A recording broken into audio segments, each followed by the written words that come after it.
j'ai un parcours un peu classique en tant qu'ingénieur agro. Donc voilà, j'ai passé un bac S option SVT. Je suis partie en classe préparatoire. Donc il faut savoir que quand j'ai passé mon bac, je ne savais absolument pas ce que je voulais faire. Je n'avais aucune idée des métiers qui me plaisaient et qui ne me plaisaient pas. Je suis partie en classe préparatoire en me disant, en fait, BCPST, c'est biologie, c'est essentiellement de la biologie. Et du coup, ça m'ouvrait pas mal de portes par la suite. Donc je me disais, je vais essayer ça et puis on verra si en 2 ans, pendant les 2 ans de classe préparatoire, je vais pouvoir essayer de trouver un projet professionnel et de trouver un peu ma voie là-dessus. Donc j'ai choisi la biologie. En fait, tout mon parcours, juste pour préciser un petit peu, il a été un peu guidé par... en fait, je suis passionnée par tout ce qui est entomologie, donc par les insectes. Donc c'est pour ça que je me suis dit en biologie, après je pouvais travailler en lien avec les insectes sans trop de problèmes, quelle que soit la voie derrière. En sortant de classe préparatoire, du coup j'ai intégré une école d'agronomie en me disant c'est vrai qu'en agronomie les insectes c'est très présent. Je ne me rendais pas compte au démarrage, mais j'ai découvert ça en classe préparatoire.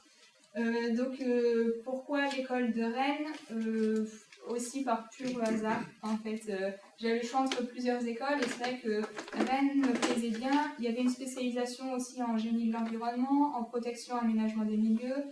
C'était une école qui était située en Bretagne aussi, donc c'était au niveau de la biodiversité qu'il y avait là-bas, c'était un secteur qui m'intéressait particulièrement. Donc j'ai fait mes 3 ans d'école d'agronomie à Rennes. Donc juste pendant mon école d'agronomie, je peux présenter peut-être rapidement les stages que j'ai faits si ça peut vous intéresser. S'il y en a que vous souhaitez que je développe un peu plus, n'hésitez pas à me le dire. Donc en 3 ans d'école d'ingénieur, en fait, donc la première année, c'est beaucoup de pluridisciplinarité. On a des matières très diversifiées sur toutes les thématiques, on rencontre beaucoup de professionnels, on essaye de commencer à se bâtir un socle de connaissances en pluridisciplinarité pour la suite. En 2e année, on choisit une pré-spécialisation. Donc en 2e année d'école, j'ai choisi une pré-spécialisation en génie de l'environnement et je suis partie faire 6 mois de stage en Nouvelle-Zélande dans un institut de recherche qui s'appelle Plant and Food Research et en fait c'est l'équivalent un peu de l'INRA pour la Nouvelle-Zélande. Donc là-bas j'ai travaillé pendant 6 mois, j'étais sur un projet de recherche qui était, donc on faisait des relevés dans des fermes et l'idée c'était de se dire dans certaines fermes il y a des secteurs où il n'y a pas du tout de haies. À certains endroits, il y a des haies qui sont très diversifiées, avec des espèces vraiment locales de Nouvelle-Zélande. Et il y a certaines zones, donc c'est des zones complètes de Nouvelle-Zélande, où il y a des haies, où c'est des haies uniformes. Il y a une seule espèce, et souvent ce sont des espèces qui ont été importées de l'étranger, qui forment ces haies. Et donc en fait, on se disait, quel est l'impact de ces 3 types de clôtures sur la biodiversité qu'on pouvait retrouver dans les cultures. Et l'objectif, c'était à long terme après, donc eux, ils souhaitaient remettre vraiment des espèces locales un petit peu partout, des haies plus diversifiées. Mais en fait, ils se sont rendus compte que ça faisait plusieurs années que, par exemple, il y avait des espèces arbustives qui avaient été importées et finalement, ça avait modifié la faune locale. Donc ils se disaient, est-ce que le fait de revenir en arrière, ça n'aurait pas eu un impact négatif sur cette faune? Donc voilà, donc, il y a eu, on a suivi un réseau d'une 15aine de fermes qui disposaient de plusieurs haies à l'intérieur d'une même ferme et on faisait des relevés dans les parcelles attenantes pour voir un petit peu les différences et l'impact que ça pouvait avoir. Du coup, quels ont été les résultats de l'analyse, par curiosité? Alors, on s'est rendu compte que justement, il ne fallait pas du tout remettre des haies complètement diversifiées parce que c'était l'hypothèse de départ. L'objectif, c'était de se dire, on va remettre les espèces locales, la diversité, c'est ce qui est le plus important. Et en fin de compte, tout ce qui est haies, ce qu'il y a, c'est que c'était par rapport notamment aux abeilles solitaires. En fait, il y a des abeilles solitaires qui nichent sur des zones où il n'y a pas du tout de végétation, sur des zones qui sont dégagées parce que ça niche dans le sol, dans des petits trous dans le sol. Donc en fait, sur des pentes de terre, simplement. Et en fait, quand on n'a plus la haie diversifiée, et plus il y aura de la végétation au niveau du sol, ça va être couvert. Donc on va se dire, c'est bien, il y a plein de plantes sur le sol, sauf qu'il n'y a plus de place pour que ces petites abeilles puissent nicher. Alors que quand on a des haies comme ça, notamment quand il y a des pins, par exemple tout ce qui est pin, en fait ça acidifie le sol. Donc ça facilite les nids de ces abeilles, quoi. D'accord. Voilà. Donc c'était surtout par rapport aux abeilles solitaires en fait que ça pouvait poser problème. Ok. Donc ils sont partis, au lieu de se dire on va arracher toutes les haies et on va remettre que des haies locales, finalement ils se sont dit on va garder une diversité. Certains endroits sans haies, certains endroits avec des haies diversifiées. D'accord, merci. Donc ça c'était dans ma 2e année d'école. Et en 3e année... En 3e année, j'ai fait un stage de 6 mois au Conservatoire botanique national de Bayeul. Les méthodes de recherche ont été un peu les mêmes. Donc c'était 6 mois, il y a eu des similitudes avec ce premier stage, sauf que j'étais plus en autonomie, parce que là j'étais inclus vraiment dans une équipe de recherche avec d'autres personnes qui travaillaient plus sur le côté par exemple ornithologie, parce qu'il n'y avait pas que les insectes qui avaient été étudiés dans ce programme, il y avait aussi les oiseaux, il y avait par exemple au niveau de la flore aussi, ils se sont dit quel impact pour la flore. Alors qu'au niveau de ma 3e année, j'ai eu un stage complètement en autonomie au Conservatoire botanique de Bayeul. Et en fait, l'idée, c'était de se dire, depuis plusieurs années, avec les pesticides, avec la sélection variétale, avec tout ça, on a enlevé tout ce qui est plantes messicoles dans les cultures. Donc les plantes messicoles, en fait, ça vient de moissons, c'est les plantes qui sont associées aux céréales. Donc par exemple, il y a plusieurs années, quand on regarde les peintures anciennes, par exemple les peintures de Van Gogh et tout ça, on voit dans les champs de blé plein de couleurs. On voit qu'il y a des bleuets, des coquelicots, il y a plein de plantes différentes. Et en fait, du coup maintenant, les champs de céréales sont complètement uniformes, il n'y a plus rien. Et en fait, l'idée c'était de se dire, est-ce qu'on ne peut pas réimplanter des graines en sélectionnant des espèces qui ne vont pas causer de problèmes pour les cultures, il n'y aura pas de compétition vraiment avec la culture qui est en place. Est-ce que le fait de réimplanter quelques plantes messicoles dans certaines parcelles, ça ne pourrait pas apporter un bénéfice important pour l'agriculteur et même pour le rendement de certaines céréales, pour le rendement de certaines cultures? Donc on a fait pas mal de relevés. Donc dans des champs où il n'y avait pas du tout de plantes messicoles, dans des champs où on implantait quelques plantes messicoles et dans des champs où il y avait moitié de céréales, moitié de plantes messicoles. Et on étudiait en même temps les pratiques culturelles, en quoi les pratiques culturelles avaient un impact sur le cycle de ces plantes messicoles. Par exemple, en mettant des densités de céréales moins importantes dans certains champs, du coup les plantes messicoles venaient spontanément. Voilà, il y avait tout un ensemble de pratiques culturelles qui ont été analysées sur les 6 mois. Le résultat de ce stage, donc il n'y a pas eu vraiment de résultat, parce que 6 mois c'est très court et parce que c'est un programme pareil qui va continuer, qui va durer plusieurs années. Ce qui a été vraiment important pendant ce stage, c'était la sensibilisation des agriculteurs. C'est que du coup, pour trouver des agriculteurs qui pouvaient prêter des parcelles pour implanter des plantes messicoles, il a fallu faire un gros travail de sensibilisation. Donc on a mis en place des réunions avec les agriculteurs locaux, plusieurs groupes de travail, et en fait on a rédigé un petit guide aussi à destination de ces agriculteurs-là. Donc même si le programme de recherche est toujours en cours, c'est un programme national en fait, c'est un programme national qui dure jusqu'en 2020.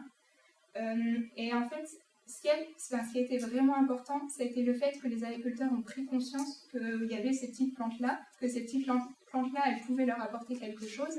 Et c'est des choses auxquelles ils n'avaient pas forcément fait attention avant. De se dire, si j'ai 3 bleuets, en fait, j'ai 2 papillons en plus et 3 pollinisateurs. Et c'est peut-être pas grand-chose, mais c'est quand même des petits plus.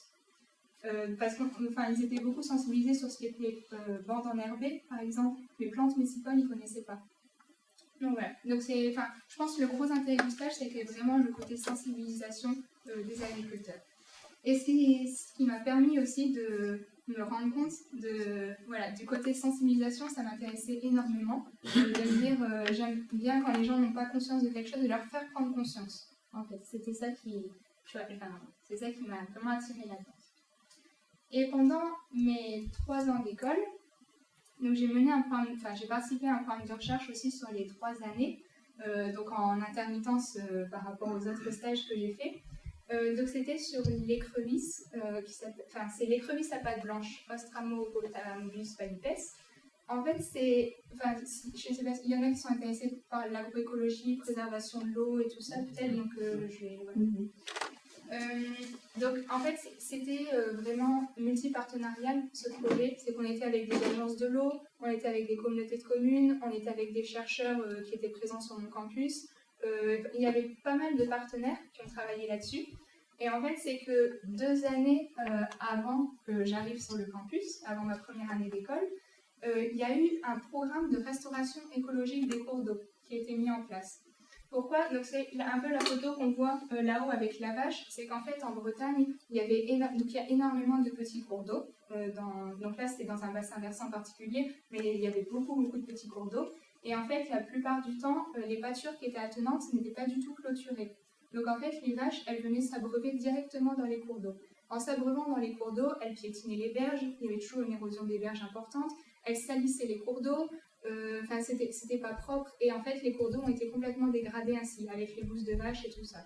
Il y a eu une perte de diversité dans ces cours d'eau là et ils ont décidé de mettre en place un financement pour les agriculteurs pour mettre en place des clôturer bien les cours d'eau, les ripisylves, en fait les bords des cours d'eau, remettre de la végétation, aussi réimplanter certains arbres pour favoriser le retour de la végétation pour protéger les cours d'eau et des financements aussi pour mettre en place des abreuvoirs. Parce que là, ils n'avaient pas d'abreuvoir dans les pâtures, les vaches allaient directement dans l'eau.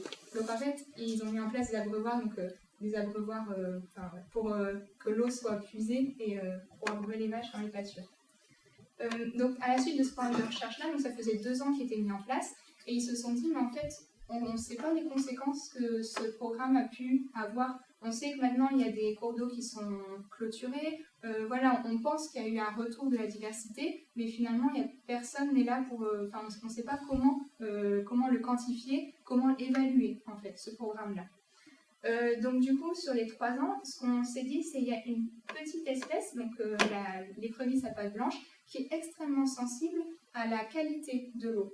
Donc il va être sensible à la température, à l'oxygénation de l'eau. Enfin, il y a plein de paramètres de l'eau qui vont jouer en fait sur sa répartition.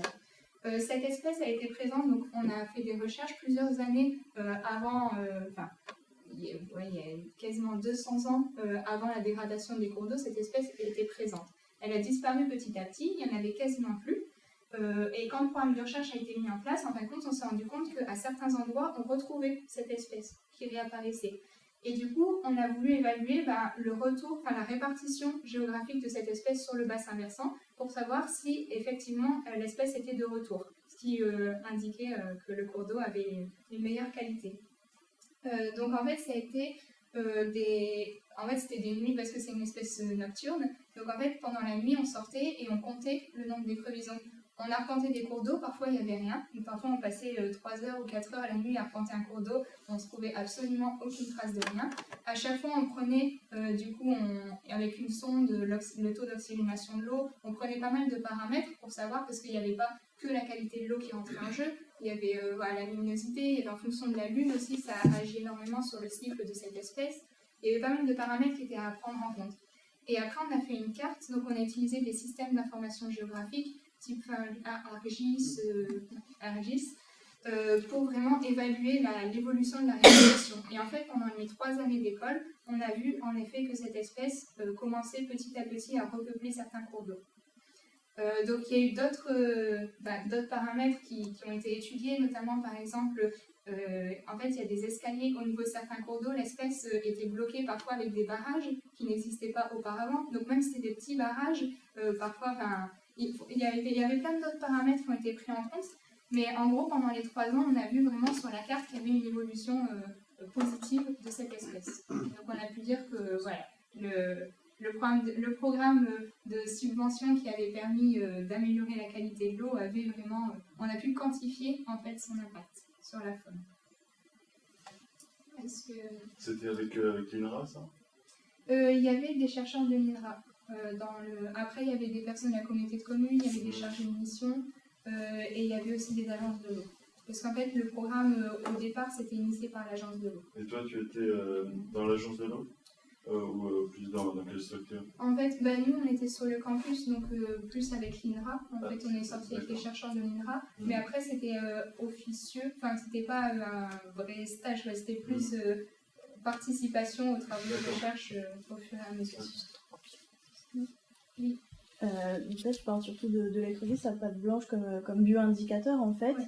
Ouais, est-ce que c'était vraiment un seul bioindicateur ou est-ce qu'il y avait aussi des suivis d'autres bioindicateurs, que ce soit de faune ou de flore, pour évaluer la qualité des cours d'eau? Ou non, c'était vraiment seulement celui-là? Ouais, en fait, on s'est vraiment intéressé que à cette espèce-là parce qu'elle est extrêmement sensible par rapport à la qualité de l'eau. Donc on se disait sur certaines autres espèces, ça va être plus difficile de savoir ce qui joue en fait. Et c'est aussi comme on avait un temps limité, il y avait peu de financement aussi pour ce projet. On s'est dit on va s'intéresser à l'espèce aussi emblématique du secteur. Parce que c'est une espèce qui est présente qu'en Bretagne et en Normandie. Elle est quasiment absente du reste de la France, donc c'est vrai que c'était aussi l'emblème. Oui, il y avait une forte valeur patrimoniale en fait. Voilà, exactement. Et le fait que cette espèce, par exemple, son cycle de vie soit dépendant de paramètres non contrôlables comme la lune et tout, ça n'a pas posé de soucis. D'où l'intérêt de prendre un autre bioindicateur peut-être un petit peu moins sensible. Ouais, c'est vrai que ça aurait été bien. En fait, c'est pour ça qu'on l'a suivi pendant 3 ans.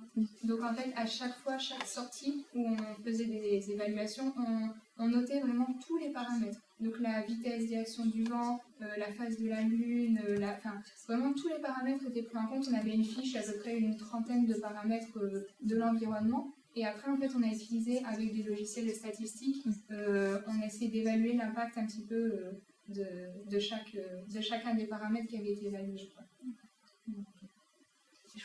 Et il y a quelques données du coup qu'on a supprimées. Par exemple, on est sorti certaines nuits de pleine lune, et en fait on voyait au niveau statistique qu'il y avait un réel impact sur la biologie. Enfin, on avait beaucoup plus d'écrevisses les nuits de pleine lune.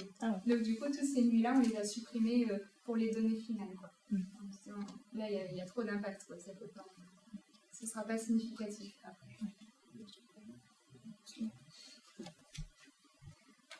Donc voilà, en gros, et après, le reste de l'école, c'était comme vous, des cours, des interventions, un peu plus classique. En sortant de l'école, j'étais toujours un peu perdue.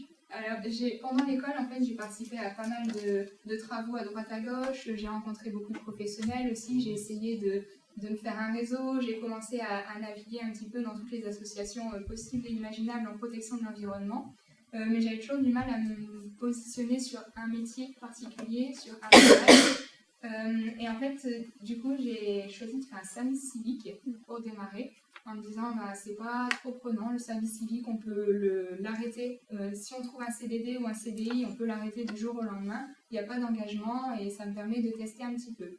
Ce qu'il y a, c'est que j'avais fait très peu d'animations. Les seules animations que j'avais fait vraiment, c'était pendant le stage sur les plantes mésicoles, où là, vraiment, il y avait la sensibilisation des agriculteurs et ça m'intéressait bien. Mais je me suis dit, est-ce qu'un poste d'animateur dans une structure, c'est vraiment quelque chose qui me plairait? Et j'ai trouvé du coup un service civique à Lille, à l'association AproBio. Donc AproBio, c'est l'association de promotion de l'agriculture biologique. Et en fait, en tant qu'animatrice, c'était un projet, donc ça dure à peu près 6 mois.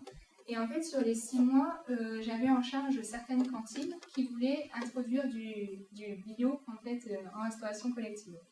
Donc en fait, l'animation, elle se faisait auprès de publics assez diversifiés. C'est ça qui m'a plu. C'est qu'il fallait travailler avec les cuisiniers, par exemple organiser des sessions de formation, donc avec d'autres intervenants extérieurs, mais des sessions de formation parce que quand on met du bio, il y a au niveau des modes de cuisson, ça change. Au niveau de la sélection des aliments, c'est pas pareil. Au niveau de l'équilibre alimentaire, il y a des choses qui changent. Les carottes, on n'est pas forcément obligé de les éplucher quand c'est en bio. Du coup, ça permet de gagner du temps. Enfin, il y a plein de petites choses qu'il fallait transmettre aux cuisiniers. Donc, il y avait ce public-là. Il y avait les parents d'élèves, parce que souvent, l'initiative d'introduire du bio en restauration collective, ça venait aussi des parents d'élèves. Donc, il y avait des réunions avec les parents d'élèves pour leur expliquer un petit peu l'impact que ça pouvait avoir. Si jamais il y avait des changements, par exemple au niveau des tarifs, parce que les tarifs parfois ils étaient un peu plus élevés, il y avait ça aussi à faire passer comme message auprès des parents d'élèves. Il y avait de la sensibilisation auprès même des directeurs des établissements pour leur faire prendre conscience aussi un petit peu des changements. Il y avait les appels d'offres à rédiger pour trouver justement quel producteur, s'il y avait possibilité de s'approvisionner en local ou pas forcément. Et il y avait les élèves aussi. Juste, par exemple, la première fois, premier midi, où on était là, on était présent à la cantine, on a introduit du pain complet. Simplement du pain complet, alors que les enfants avaient l'habitude du pain blanc. Donc c'était du pain complet bio. Et en fait, il y a 80% des enfants, quasiment 80%, qui n'ont pas voulu manger leur pain en disant que c'était moisi. C'était en école maternelle. Simplement, le pain complet, ils disaient c'est marron, c'est moisi, c'est bizarre, et ça leur inspirait pas confiance en fait. Donc il y avait une grosse sensibilisation à faire au niveau des études, au niveau Du coup, là, c'était des maternelles, des classes des maternelles. Donc, on a créé des outils pédagogiques, on a créé des petites animations pour faire après dans les classes maternelles et classes primaires essentiellement. Du coup, ce qui a été très intéressant, c'était justement la diversité de ce public. J'ai pu être en contact avec plein de personnes différentes qui avaient des intérêts divergents aussi. Donc, il y avait aussi des capacités de négociation, il y avait beaucoup d'animations. Ça m'a beaucoup intéressée et je dirais que l'intérêt principal de ce service civique, c'est que ça m'a permis de me faire entrer dans un réseau. C'est qu'en sortant de l'école, du coup, j'avais des contacts un petit peu partout en France, j'avais des contacts un peu en Bretagne, mais je voulais remonter dans le Nord. Dans le Nord, ils ne me connaissaient pas encore. J'avais contacté des personnes dans le Nord, mais du coup, comme mon nom était inconnu, ça ne passait pas trop. À partir du moment où j'ai fait le service civique, en fait, je suis entrée vraiment dans le réseau de l'agriculture biologique des Hauts-de-France en général, parce qu'à ce moment-là, c'était Nord-Pas-de-Calais et Picardie, mais ils avaient déjà des liens entre eux. En fait, c'est un point, peut-être on reviendra dessus après, mais le réseau, c'est vraiment fondamental. On me l'a répété pendant l'école, j'y croyais pas trop, je me disais non, mais un réseau, ça va venir tout seul. En fait, non, ça se travaille vraiment, et une fois que vous êtes rentré dans un réseau, ça vous assure après de pouvoir passer d'une structure à l'autre plus facilement aussi. Donc, à la suite de ce service civique-là, en fait, sans problème aucun, j'ai pu intégrer Copasol Picardie. Donc, j'ai intégré Copasol en septembre 2015. Juste une question à propos du service civique. Il n'y a pas à un moment donné une barrière d'âge 25 ans. D'accord. 25 ans. Et la démarche, c'est que tu es sorti devant MFE et ensuite tu t'es inscrit en service civique auprès de Aprobio, c'est ça? Ou c'est une structure, c'est quelle structure il faut aller voir pour faire un service civique? En fait, il y a des offres de services civiques sur le site, donc c'est souvent des associations qui proposent des services civiques parce que ça leur coûte pas trop cher, comme ils ont une aide de l'État pour ça. Et en fait, c'est juste, par exemple, le Réseauti. Je ne sais pas si vous connaissez un peu le site du Réseauti. Il y a pas mal d'offres sur l'environnement. Il y a souvent des offres de services civiques qui passent. Et après, il suffit juste de contacter la structure. Et c'est la structure qui accueille le service civique qui fait toutes les démarches après auprès de l'État pour signer les documents et tout ça. C'est un processus de recrutement assez classique, type CV, lettre de motivation et un entretien, ou ça se fait d'une autre façon? C'est un peu différent parce qu'en fait, il n'y a pas de qualification requise. C'est que le service civique, c'est aussi là pour l'intégration des personnes. Et du coup, il n'y a pas de... Ils n'analysent pas les compétences de la personne. Donc, il y a des associations qui vont regarder quand même les CV. Quand ils ont plusieurs propositions, souvent, ils vont quand même opérer une sélection. Mais les sélections ne seront pas sur les critères habituels. Ils seront sur le fait de se dire, la motivation, surtout ça va être la motivation qui va compter beaucoup plus que les compétences. Et qui se traduit dans un entretien d'échange avec l'association. D'accord. Voilà, exactement. Mais c'est un entretien informel, je dirais. C'est vraiment juste des échanges, on discute ensemble et puis c'est pas une véritable évaluation ou un entretien de recrutement à proprement parler. Un peu différent quand même. Mais après ton MFE, avant ton service civique, tu avais postulé pour d'autres offres d'emploi, juste tout ça? T'as demandé à bosser ailleurs? Non, j'avais pas bossé ailleurs. En fait, quand je suis sortie d'école, j'ai commencé en décembre le service civique et de juin à décembre, j'ai été partie en woofing. En fait, juste parce que mes parents sont agriculteurs et à long terme, je prévois de reprendre la ferme familiale. Okay. Et du coup, c'était aussi pour me dire qu'est-ce qui pourra m'apporter. Enfin, le woofing, découvrir plein de productions différentes, c'est que c'est une ferme que j'ai envie de complètement modifier. Le système actuel ne me convient pas. Donc, pareil, je me disais, quels métiers après pourront le plus m'apporter pour développer des compétences là-dessus. Et du coup, oui, j'ai fait pas mal de woofing. Et le woofing, ce qui est intéressant, c'est... vous connaissez tous le woofing. Déjà, ça apporte énormément de connaissances de l'agronomie et de l'agriculture sur le terrain. Parce qu'en école d'ingénieur, en fait, on a appris vraiment de l'administratif ou du théorique. Mais là, c'est vraiment du concret. C'est la vie quotidienne de l'exploitation. Quelque chose que je connaissais de par mon expérience familiale, mais c'est pas l'école d'ingénieur qui m'avait apporté ça. Et c'est aussi que le woofing, ça permet de rentrer dans un réseau, de connaître plein d'agriculteurs un peu partout. Souvent, les agriculteurs vous font rencontrer les conseillers qui viennent sur l'exploitation. Si vous êtes là j'étais là le jour où il y a eu un contrôle Éco-Cert, par exemple, pour la certification bio. Donc toute la journée, j'ai pu voir quels points étaient évalués, j'ai pu voir tout ça. Les conseillers techniques qui viennent sur l'exploitation et tout ça, c'est tout un public que vous rencontrez aussi à l'occasion du woofing. Et en même temps, enfin, c'est moins formel, vous n'avez pas l'impression de travailler, vous avez un peu l'impression d'être en vacances parfois avec le woofing, et en même temps, vous travaillez sans vous en rendre compte, je dirais. T'étais à l'étranger pour faire ça? Non. J'ai navigué en France, dans plusieurs régions différentes, mais je suis toujours restée en France. J'en avais fait un peu en Nouvelle-Zélande au moment de mon stage, mais c'était du coup quand j'étais encore à l'école. Et donc, après le service civique, en fait, c'est un poste qui m'a été proposé. Enfin, j'ai fait quand même une lettre de motivation, j'ai quand même envoyé un CV, mais en fait, c'était des personnes que j'avais rencontrées lors du service civique qui m'ont un peu proposé, je vais dire, entre guillemets, cette offre, même s'il y a quand même eu un entretien, il y a quand même une phase de recrutement, mais c'était un peu différent du coup.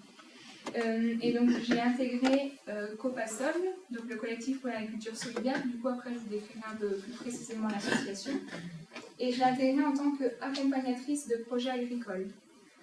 Sauf qu'en décembre, on était 3 salariés à cette époque-là. Il y a 2 salariés qui sont partis en décembre 2015. Et du coup, j'ai repris le poste de coordinatrice. Donc en fait, c'était une direction à cette époque-là. Et pour pas avoir le poste de directrice, on est passé en coordination. Donc j'étais coordinatrice de Copasol à partir de janvier 2016 et jusqu'à aujourd'hui. Donc, ce que je vous propose, c'est peut-être de voir un petit peu l'association Copasol. Vous avez des questions un petit peu sur ce qui avait été vu avant Est-ce que tu n'as pas été décontenancé un peu de tout de suite te retrouver dans le poste de coordinatrice à l'entrée en Copasol? Ça a été juste horrible. Ah ouais. Non, vraiment, parce qu'en fait, c'est des grosses responsabilités. Et moi, je me disais, wow, je commence ma carrière tranquille, je vois un petit peu à droite à gauche, j'essaye de savoir ce que je veux faire, je prends pas d'engagement nulle part. Et puis là, on m'a proposé un CDI. Du coup, je me suis dit, c'est quand même une sacrée occasion, je peux pas trop me permettre de refuser, un poste qui me plaît, pour faire de l'accompagnement en installation agricole, alors que j'ai un projet d'installation pour l'avenir. Enfin, c'était quelque chose qui tombait tellement bien en plus dans mon secteur. Je me suis dit, voilà, je refuse pas. Quand mes collègues sont partis, du coup, je me suis retrouvée, j'ai pas trop eu le choix de prendre la coordination parce qu'il n'y avait pas de processus de recrutement qui avait été lancé, parce qu'il y avait des chèques à signer, il y avait, l'administration de l'association, elle était là, quoi. On ne pouvait pas faire autrement. Et, oui, non, c'était pas ce que je voulais au départ. Finalement, je l'ai fait, ça a été un peu compliqué au démarrage, mais aujourd'hui je regrette pas quoi. Aujourd'hui je me dis finalement c'est vraiment quelque chose qui me plaît et puis ça s'est fait un peu trop rapidement peut-être par rapport à ce que j'aurais souhaité, mais maintenant ça roule et je me dis... Du coup, est-ce que tu as perdu le côté accompagnement que tu voulais faire à la base? Parce que là, du coup, tu dois avoir beaucoup de gestion, j'imagine, et plus trop de terrain. Est-ce que ça se passe bien? Exact. Alors, ouais, du coup, je prévoyais d'en parler un petit peu après, mais en gros, oui, c'est ça qui m'embête un petit peu dans la coordination, vraiment. Après, on est une association, donc là, actuellement, on n'est que 2 salariés pour le moment. On navigue entre 2 et 3 en fonction des financements et des projets sur lesquels on est. Et en fait, à 2 salariés, finalement, je me retrouve quand même assez souvent sur le terrain. Je dirais qu'il y a la moitié de mon temps qui est vraiment sur la coordination, mais j'ai quand même une moitié de temps qui reste sur l'accompagnement. C'est l'avantage aussi d'être dans une petite structure. Je vous présenterai après, mais c'est vrai que du coup, j'ai des tâches extrêmement diversifiées. Je peux maîtriser, j'ai toute la gestion de l'association, j'ai aussi tout l'accompagnement individuel, toutes les formations à animer. Du coup, j'ai un peu de tout en fait. Donc après, je passe pas trop de temps sur des tâches qui me plaisent le plus. Malheureusement, j'ai des choses qui me plaisent plus, des choses qui me plaisent moins. Mais du coup, ça permet de passer pas du tout monotone de ce fait-là. Mais c'est vrai que je passe moins de temps qu'avant sur le terrain. Et encore, moins de temps qu'avant, j'ai passé 4 mois vraiment à être uniquement sur le terrain. Mais oui, je perds un petit peu ce côté-là, lien avec les producteurs. Alors, Copasol Picardie. Donc, Copasol, c'est pour Collectif pour l'agriculture solidaire. C'est une association qui est assez récente. Elle a été créée en 2011 à l'initiative donc, de 3 autres structures qui existaient déjà sur le territoire de la Picardie. Faut savoir qu'en Picardie, on est beaucoup moins riche au niveau association que dans les autres régions.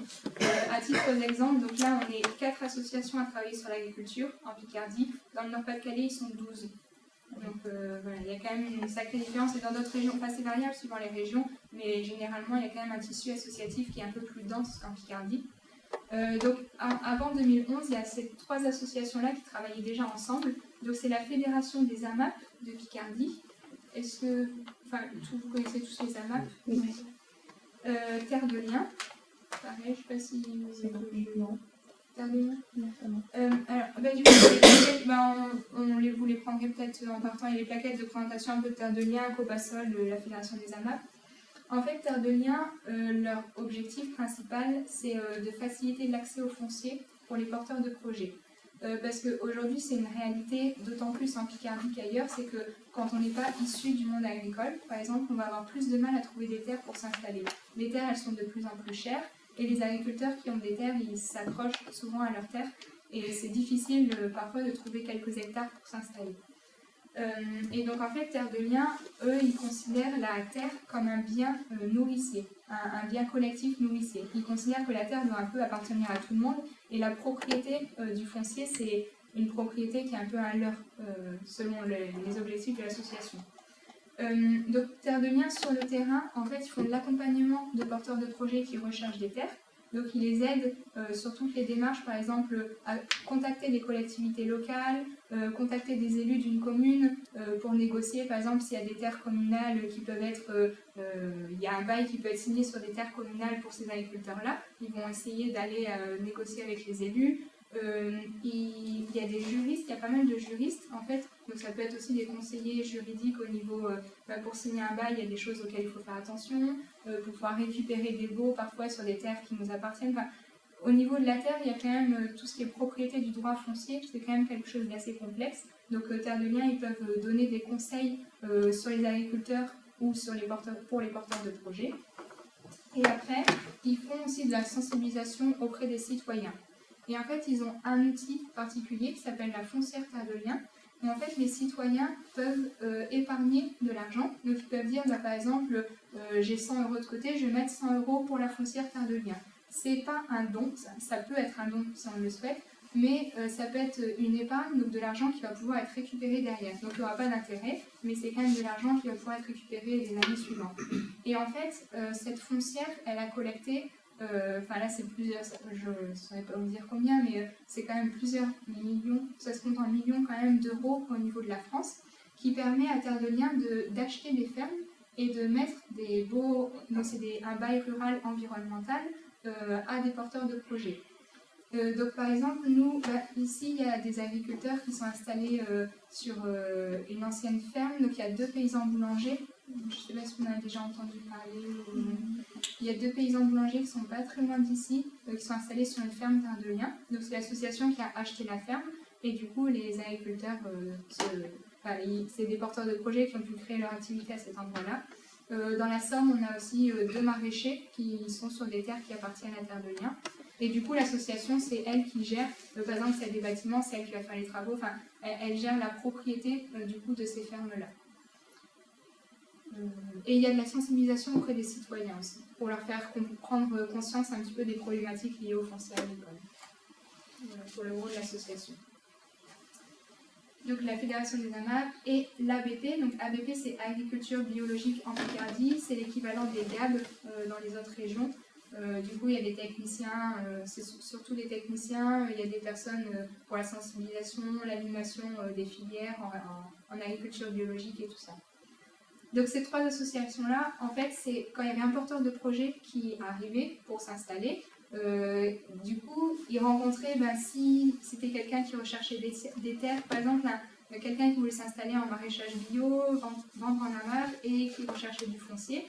Il devait rencontrer Terre de Liens pour les questions liées au foncier. Il devait rencontrer les techniciens de l'ABP pour vraiment l'activité de maraîchage bio. Il devait rencontrer la Fédération des AMAP pour le côté commercialisation de son activité. C'était un peu décousu. En fait, il n'y avait pas trop d'organisation sur l'installation.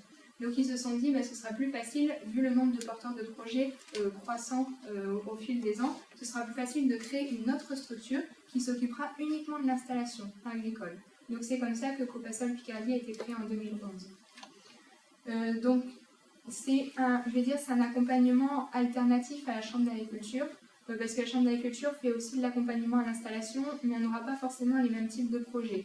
Après, il n'y a pas du tout de concurrence avec la Chambre d'agriculture. On est dans un parcours à l'installation avec la Chambre, donc il y a des échanges entre nous, on travaille, c'est juste qu'on accompagne des profils un peu différents. Et du coup, par rapport au parcours à l'installation, donc en fait, un peu après la création de l'activité, Copasol Picardie, il y a eu le conseil régional qui a lancé un appel à projet pour mettre en place un programme d'accompagnement régional à l'installation. Donc l'association s'est dit, c'est l'occasion, il y a un appel à projet qui est lancé, ça permettra d'être financé, c'est un financement sur 80% des actions à peu près. Donc l'association s'est dit, on ne peut pas louper ça, c'est le cœur de nos missions, c'est l'installation, on va répondre à cet appel à projet.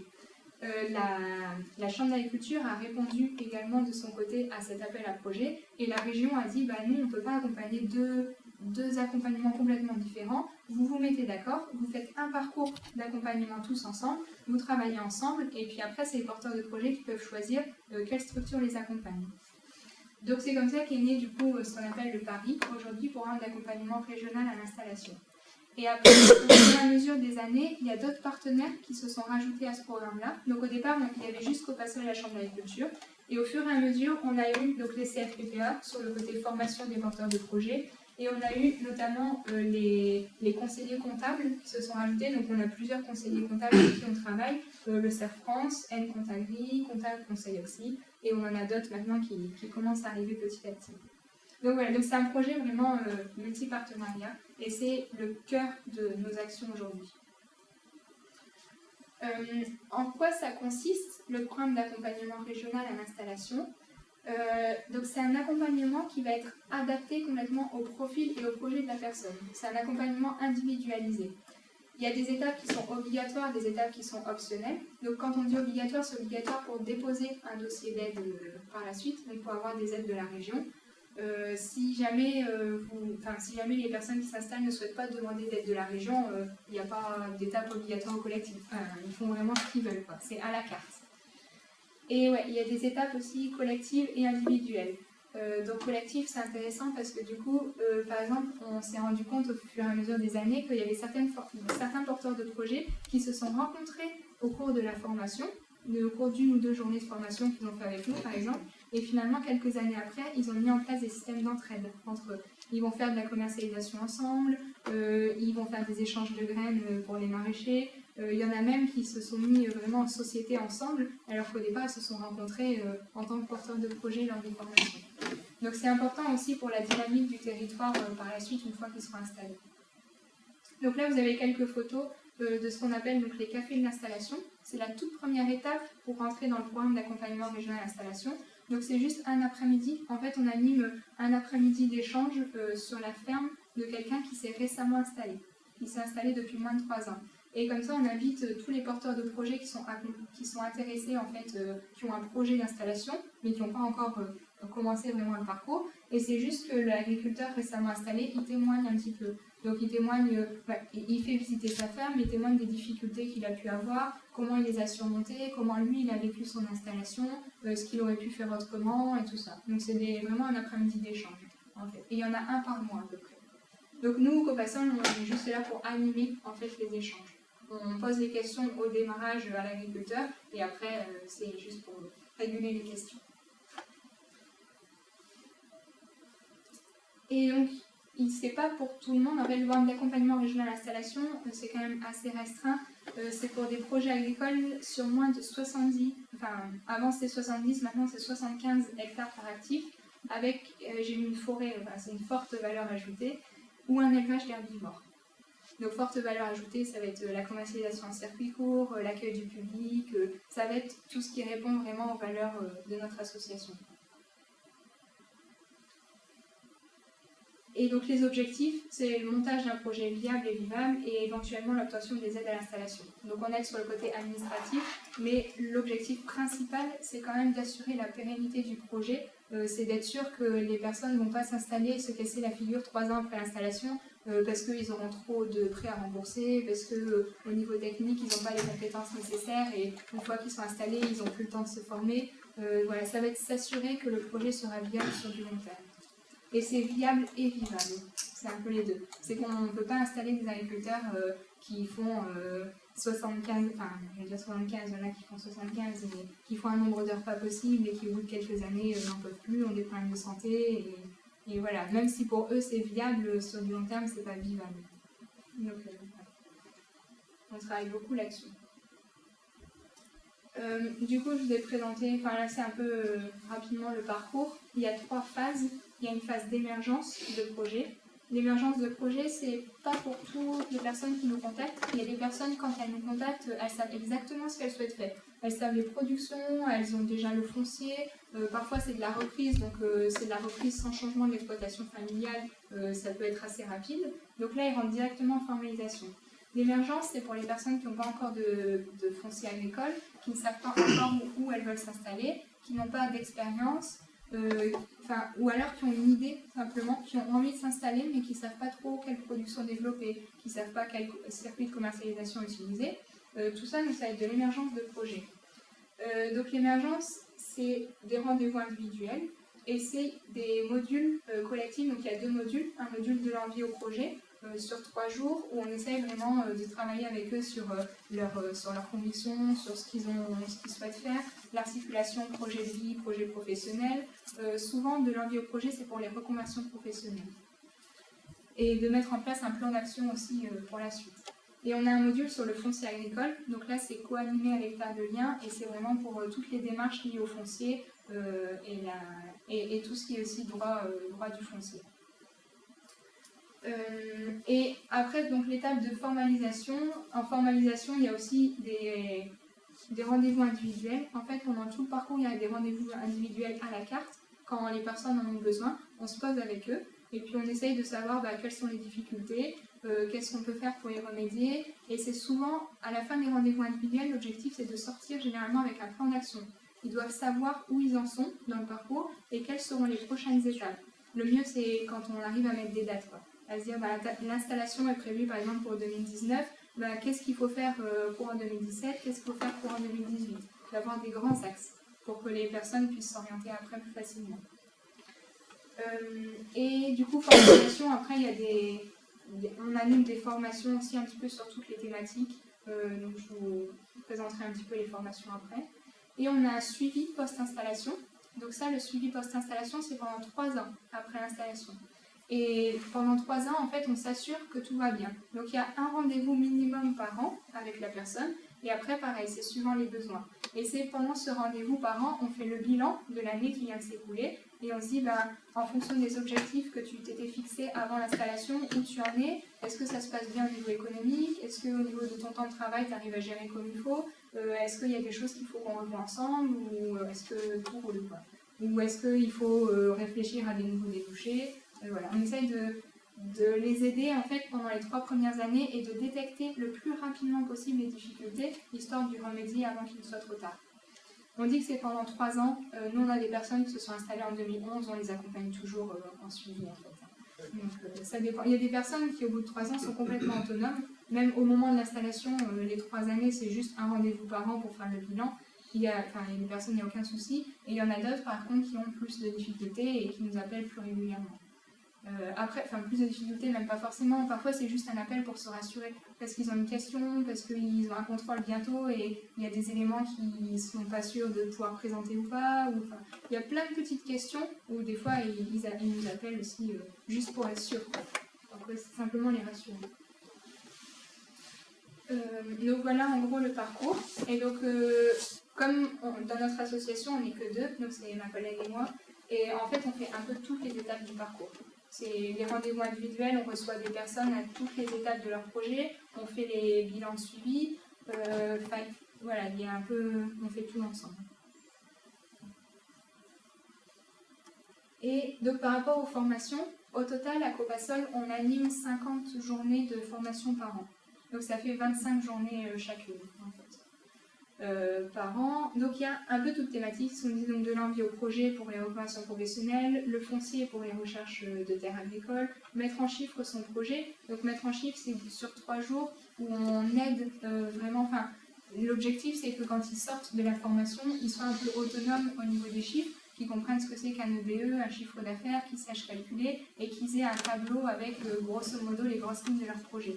Donc il y en a qui arrivent à la formation qui sont déjà bien avancés, du coup on peut aller plus en détail avec eux au niveau fiscal, toutes ces questions-là. Parfois c'est juste d'avoir des grosses lignes, de savoir combien on souhaite dégager de revenus.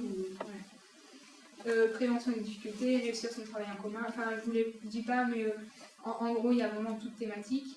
Et à chaque formation, à part de l'envie au projet, c'est vraiment Copasol qui s'en occupe totalement, qui l'anime. Toutes les formations, à chaque fois, il y a un animateur donc de Copasol et un intervenant extérieur.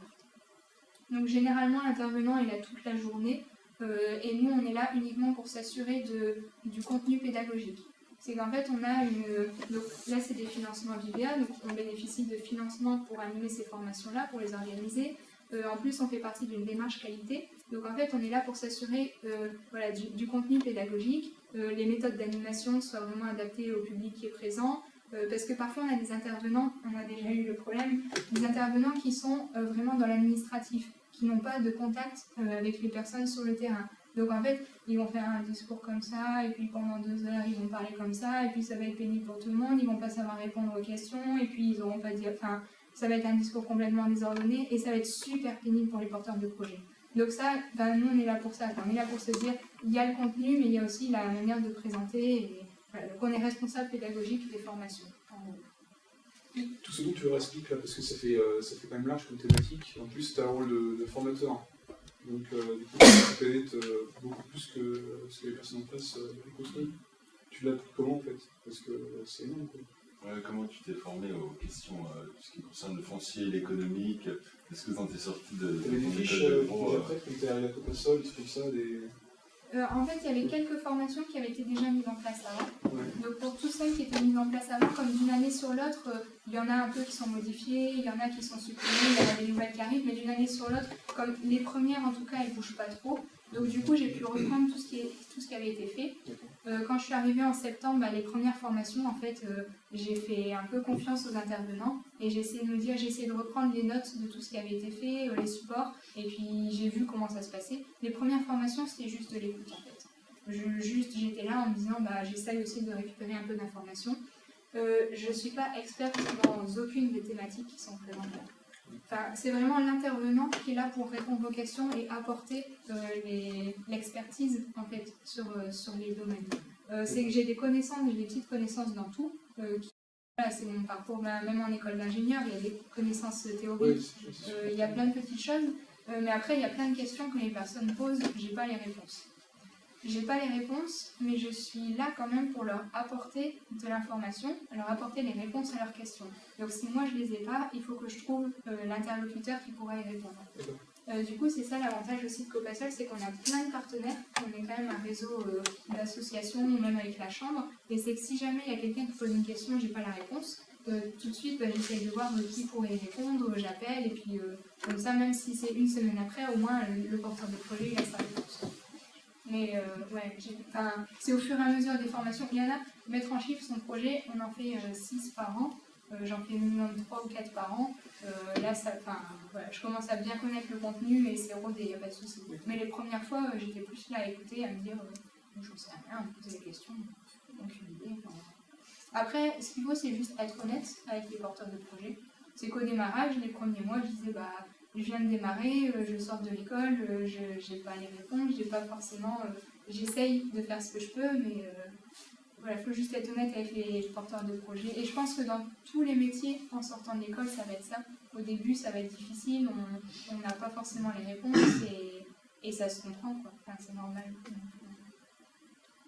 Du coup, avec ce rôle un peu de redirection, lorsqu'on n'a pas les réponses à des questions un peu pointues, on a l'importance du réseau, c'est-à-dire qu'on peut avoir une idée de à qui est-ce qu'on peut demander justement cette réponse. Donc, toi, tu bénéficies du réseau qui est propre à l'association et de ceux que tu t'es fait un petit peu avant, mais est-ce que il y a pu avoir des recoupements entre une ébauche de réseau que tu avais pu former pendant l'école ou des choses comme ça, ou est-ce que c'est vraiment totalement différent? Ouais, non, il y a ça. En fait, entre vous êtes votre premier réseau.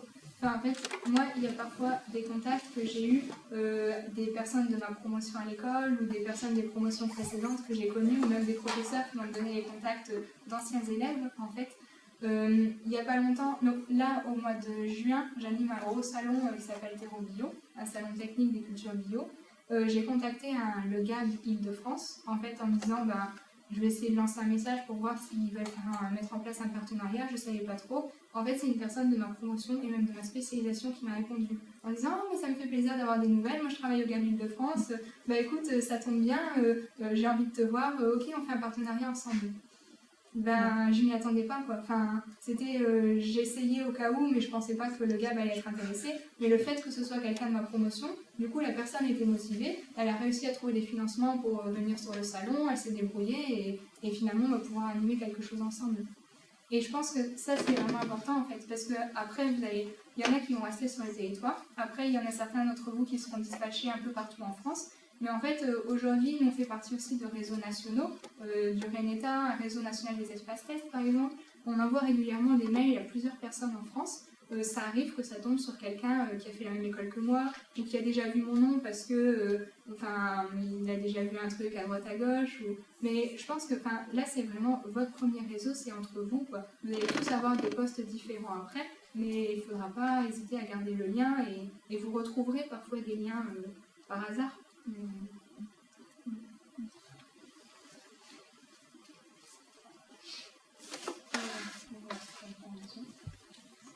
Donc juste, en gros, quand on dit... Ah oui, pardon. C'est quoi la différence entre un copasseur et les chambres d'agriculture? Les chambres d'agriculture, par exemple, elles ne font pas du tout d'émergence de projet.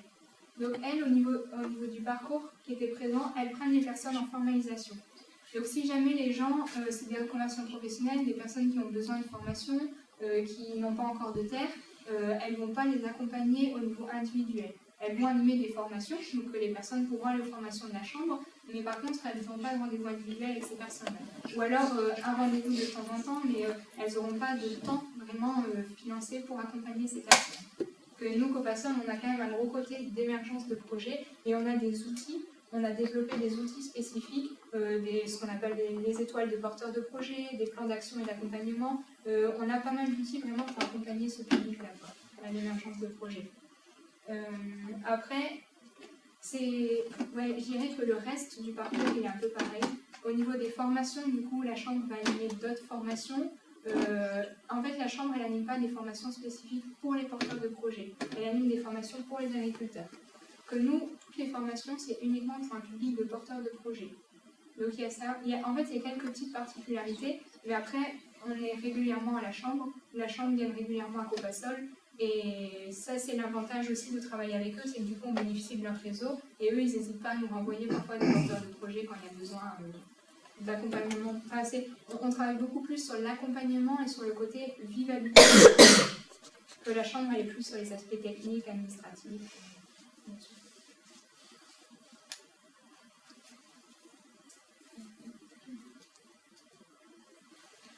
Du coup, quand on parle de porteurs de projet, en gros, qui on accompagne, les chiffres de 2015 n'ont pas changé, mais en 2016, c'était à peu près pareil. En 2015, on avait 54 nouveaux porteurs de projet en émergence. Donc quand on dit des nouveaux porteurs de projet, c'est qu'en fait, il y a tous ceux des années précédentes. Il y en a quelques-uns des années précédentes qui sont sortis ou qui ont abandonné le projet, mais il y en a beaucoup, c'est de l'accompagnement sur du long terme. Depuis 2011, il y en a qui ont contacté Copasol au moment de la création, en 2011, il y en a qui sont toujours en émergence. Parce qu'ils ont eu besoin de faire quelques années de salariat en exploitation agricole pour pouvoir se tester un peu plus, parce qu'ils ont repassé un diplôme. Il y a plein de raisons, ou alors parce qu'ils ont eu des enfants et que du coup ils préfèrent attendre, sécuriser un peu les premières années et mettre leur projet un peu en stand-by. Il y a plein de raisons qui peuvent faire que les projets parfois sont un peu mis en silence mais ressortent par la suite. En 2015, 54 nouvelles personnes du coup, qui nous ont contactés. Il y avait 27 personnes en formalisation et il y a eu 16 installations en tout. On a peu d'installations par rapport au nombre de personnes qu'on accompagne. Faut savoir aussi que c'est 7 installations déjà en Picardie. Il y en a beaucoup qui ne s'installent pas forcément en Picardie. Quand ils sont en recherche de foncier, ils se rendent compte que c'est parfois difficile de trouver des terres en Picardie. Du coup, ils commencent le parcours à l'accompagnement. Finalement, ils retournent soit dans leur région natale s'ils ne sont pas issus de la Picardie, ou alors ils vont partir là où ils vont trouver des terres, ou dans la Drôme, ou dans des espaces plus naturels. Enfin, il y en a pas mal qui quittent la région. Et après, il y en a aussi qui ne vont pas s'installer. Mais ce n'est pas un échec pour nous. Enfin, on n'accompagne pas, vraiment, on ne les pousse pas à s'installer. Notre objectif, ce n'est pas un nombre d'installations, c'est de l'accompagnement.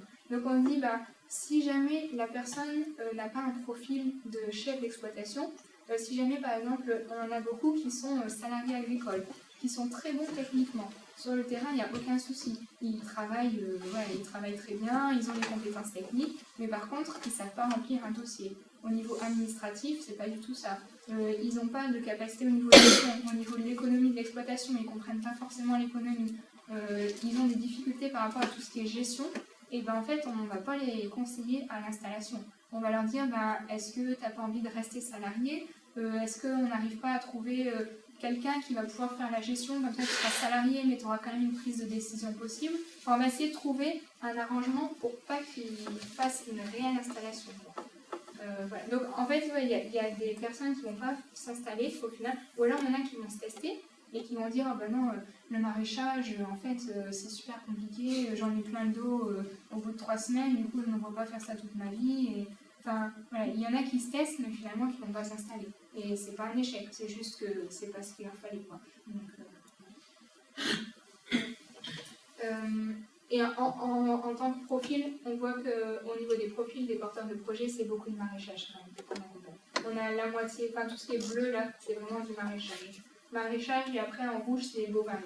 Et après, on a tout type de production. On a pas mal de production atypique, enfin ce qu'on appelle atypique. C'est production de plantes aromatiques et médicinales, des poules pondeuses, de l'apiculture. Cette année, on a eu pas mal d'élevage d'escargots par exemple. On a eu du lait de jument, on a un petit peu de tout. On a des bisons. Là, récemment, on a eu un élevage de bisons. C'est un peu original. Et pareil, au niveau technique, on n'a pas de référence dans tout. Enfin, un élevage, là, il y a 3 semaines, on a été contacté par un porteur de projet pour un élevage de bisons. Moi, j'ai aucune connaissance de comment ça s'élève, de ce qu'on en fait des bisons, des circuits de commercialisation, enfin, vraiment, je connais absolument rien sur les bisons, quoi. Mais mon objectif, c'est de trouver, donc là, par exemple, permis au niveau français, de trouver des éleveurs de bisons, de trouver qui peut les accompagner, d'avoir les compétences d'avoir les informations pour les transmettre. Ce serait pour la production ou pour faire Non, un parc? en fait, apparemment, pour faire de la mozzarella. Ah oui, Parce que du coup, le lait des bisons est utilisé pour faire des fromages, notamment la mozzarella. Alors, moi, je n'ai pas encore toutes les informations. Mais voilà, c'est des choses, c'est sûr, en maraîchage, maintenant, avec le nombre de projets accompagnés, on commence à avoir des compétences. Enfin, on a des informations, je connais un peu la planification. Il y a des choses qu'au fur et à mesure des discussions, je commence à bien comprendre. Mais il y en a, je ne connais pas du tout. Est-ce que ça arrive souvent de dire non, du coup, à des personnes qui veulent développer leur projet? Est-ce que ça arrive souvent? On le dit jamais. D'accord. En fait, c'est pas à nous de juger les projets. C'est qu'on se situe vraiment dans une démarche pédagogique. C'est que moi, j'ai absolument aucun avis à avoir par rapport au projet. Il y en a, je me dis, même pas. Des fois, il y a des trucs très originaux qui finissent par aboutir et ça marche. Il y a des choses un peu plus classiques qui aboutissent pas. Donc déjà, c'est difficile d'avoir un recul, vraiment une vision honnête. Mais c'est aussi que mon objectif, c'est de leur faire prendre conscience à eux. Donc par exemple, si je me rends compte qu'il y a des difficultés sur un point, il faut juste essayer de trouver le moyen pour que la personne s'en rende compte. Si moi je lui dis « Ah non, non, là t'es pas fait pour ce projet-là, il ne faut pas que tu t'installes », en fait la personne, elle risque d'abandonner l'accompagnement et de se dire « Je vais faire mon truc tout seul dans mon coin ». Et voilà. Donc, voilà, l'objectif c'est vraiment de ne pas donner de l'avis. Après, moi j'ai rien à perdre. Enfin, si j'ai des choses à dire au porteur de projet, je vais lui dire j'ai quand même un recul par rapport à son projet. C'est pas mon projet, c'est le projet de la personne. Donc je vais lui dire clairement ce qu'il en est. Mais le mieux c'est quand même qu'il se rende compte s'il y a des difficultés, qu'il se rende compte lui-même des difficultés. Donc c'est de dire, si je connais un producteur qui a eu la même difficulté, et je vais m'arranger pour qu'il puisse rencontrer ce producteur-là, qu'il puisse discuter, et si jamais je suis présente lors du rendez-vous, je vais insister sur ce point-là. Je vais dire, mais oui, mais tu te rappelles, toi, pendant ton installation, ça s'était mal passé à cause de ça. Et voilà, tu as eu, avec tes parents, c'est une reprise familiale, tes parents, il y a eu des problèmes avec tes parents, n'oublie pas. Et du coup, par rapport au porteur de projet qui a des difficultés avec ses parents, mais qui ne s'en rend pas forcément compte, au fur et à mesure en discutant, il va dire « Ah mais oui, en fait, je suis dans la même situation. » C'est des prises de conscience. Voilà, c'est ça. Ouais, je comprends. D'accord. Ouais, en gros, c'est ça. Parce qu'on a eu le cas, au début, quand je suis arrivée, c'est ce que j'ai fait. Il y a pour un des projets où vraiment ça n'allait pas du tout, Ouais. c'était un peu chaotique, où j'ai dit clairement, moi je peux pas t'accompagner, enfin tu peux pas partir là-dessus, c'est pas possible. Et en fait, je me suis rendu compte quelques temps après que c'était installé tout seul. Donc installé sans les aides, sans accompagnement, sans technicien, enfin c'était catastrophique. Et après, comme du coup il avait coupé les ponts complètement avec nos réseaux, donc c'était même plus possible d'aller le récupérer quoi, parce qu'il ne voulait plus entendre parler de nous. Donc aujourd'hui on se méfie beaucoup de ça. Ouais, je comprends. On essaye après, on fait ce qu'on peut, mais c'est l'idée.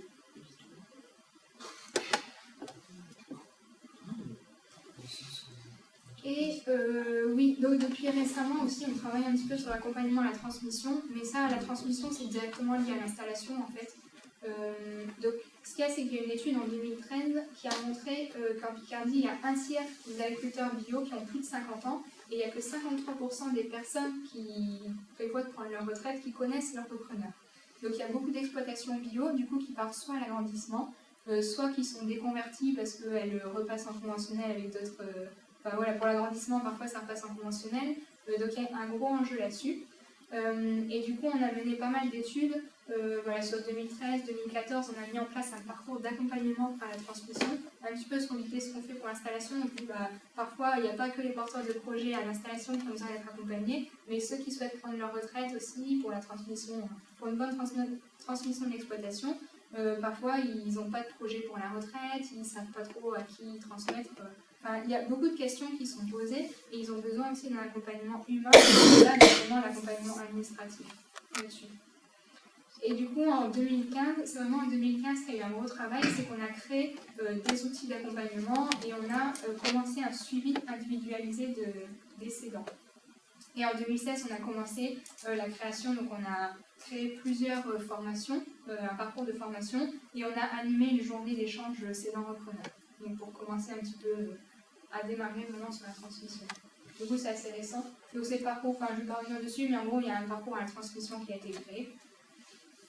Et ouais, du coup, c'est ce qui est important, l'accompagnement à la transmission. Qu'est-ce qu'on fait concrètement? Parce que ça, on ne fait que depuis 2015, c'est assez récent. Et en fait, donc il y a informer les cédants, déjà, sur ce qui existe. Il y a des dispositifs de parrainage, par exemple, qui existent. Si jamais ils souhaitent transmettre à quelqu'un qui n'est pas issu du milieu agricole, ils peuvent être financés aussi sur certains points. Une prise de contact, on va définir ses besoins. Parce qu'il y en a par exemple qui ne veulent pas transmettre simplement. Il y en a qui ne veulent pas partir en retraite, qui veulent rester sur le site. Enfin, il y a plein de cas de figure différents, donc on essaye de voir avec eux vraiment leurs besoins. On peut faire un diagnostic de la ferme. L'un des freins principaux à la transmission, c'est l'idée de la non-transmissibilité. C'est qu'il y a certains agriculteurs qui se disent mais, de toute façon ma ferme elle vaut rien, c'est une petite surface, elle n'est pas compétitive par rapport aux voisins, ça fait plusieurs années que je n'ai pas fait de nouveaux investissements, il y a des mises aux normes à faire, de toute façon personne ne voudra de ma ferme. Aucun porteur de projet ne peut s'installer sur ma ferme. Et du coup je m'en mettais aux voisins et puis je reste encore de ferme. Il y a plein de cas comme ça, donc c'est vraiment un diagnostic pour prouver, pas pour prouver, mais pour évaluer la valeur de la ferme, mais pas la valeur économique, vraiment la valeur de travail de la ferme. On peut faire des conseils de famille, on en a fait plusieurs cette année, et ça c'est pas forcément facile, c'est vraiment de la médiation. Donc parfois il y a des transmissions dans le cadre familial qui se passent assez mal, parce que par exemple le jeune veut convertir en bio, alors que les parents ne sont pas du tout pour le bio. Du coup, les parents, même s'ils partent en retraite, ils ont quand même un regard sur ce que le jeune fait, et le jeune, il a des freins par rapport à ça. Il y a plein de cas où il y a vraiment des difficultés au niveau de la famille, et c'est pas facile pour un fils ou pour une fille d'en discuter directement avec ses parents. Donc on est là comme une certaine médiateur, en fait. Donc on a des outils de médiation, des outils d'animation pour essayer de voir les difficultés et comment on peut les résoudre avec eux.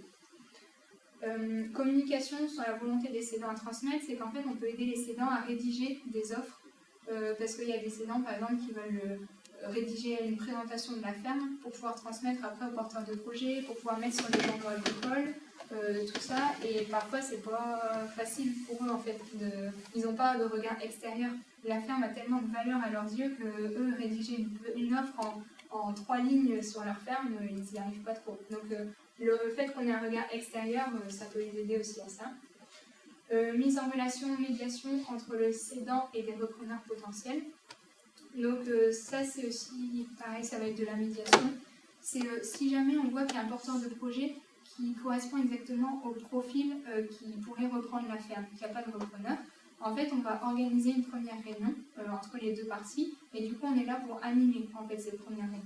Au dire que ce soit pas franc, on ne va pas donner les contacts comme ça l'un à l'autre et dire vous vous débrouillez, vous vous rencontrez dans votre coin, parce que parfois il y a des choses, ils ne vont pas oser aborder certains points, ou enfin le premier rendez-vous c'est pas toujours facile. Donc on peut être là juste en médiation et s'assurer que le premier rendez-vous se passe bien. Et après si jamais le premier rendez-vous se passe bien, et ben on peut essayer de trouver avec eux quels dispositifs ils peuvent mobiliser pour continuer à travailler ensemble. Donc là, on a le cas aussi dans l'Oise, une ferme en élevage laitier.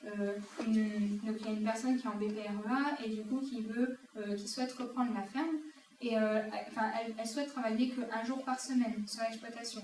Donc comment on fait pour qu'elle puisse travailler un jour par semaine? Nous, on est organisme de formation, donc on a pu signer une convention de stage entre les deux.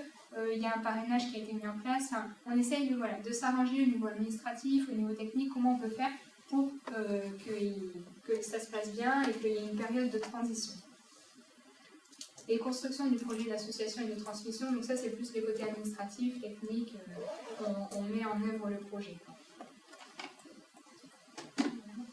Et après, au Bassol, il y a des activités annexes. Donc on est membre d'un réseau qui s'appelle Access, donc ça c'est lié à la Chambre régionale de l'économie sociale et solidaire. En fait, c'est un réseau qui nous permet d'accompagner les profils très particuliers, comme par exemple ceux qui souhaitent faire de l'intégration sociale, accueillir des personnes en difficulté sur les fermes. Nous, on n'a pas du tout de côté, enfin, c'est pas de l'agricole, quoi, c'est vraiment de l'accompagnement social, l'accompagnement humain. On n'a pas trop de compétences, du coup, on va passer par ce réseau-là. Ou alors, ça va être des personnes qui souhaitent faire des gîtes d'hôtes.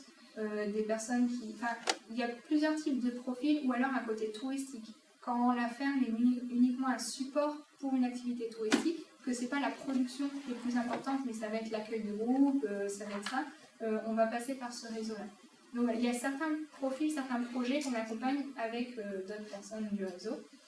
Et on fait partie d'un réseau national aussi qui s'appelle le RENETA, le réseau des espaces tests agricoles. Donc en fait, les espaces tests, c'est le fait de pouvoir mettre à disposition des terres à un porteur de projet et de porter juridiquement son activité.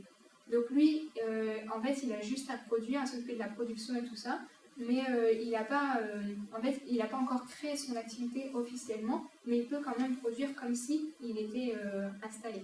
Donc ça permet de tester en fait son activité. Donc ça, c'est aussi un réseau.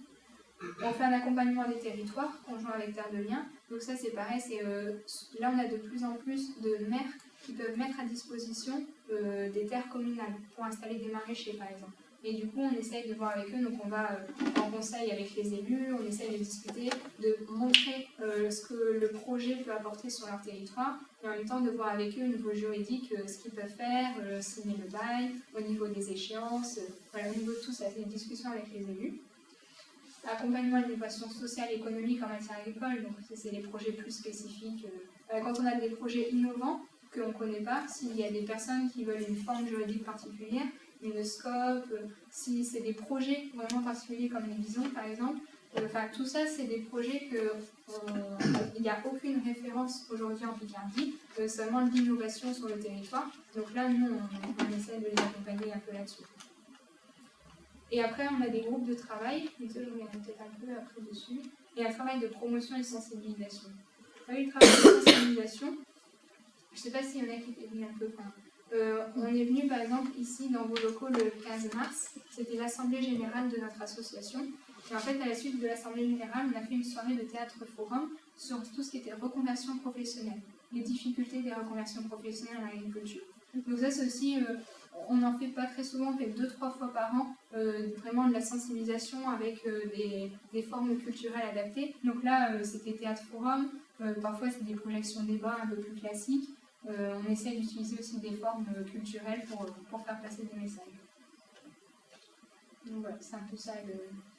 Est-ce que ça va du coup un peu pour les présentations de nos activités à Copasser? C'est très diversifié, très complet.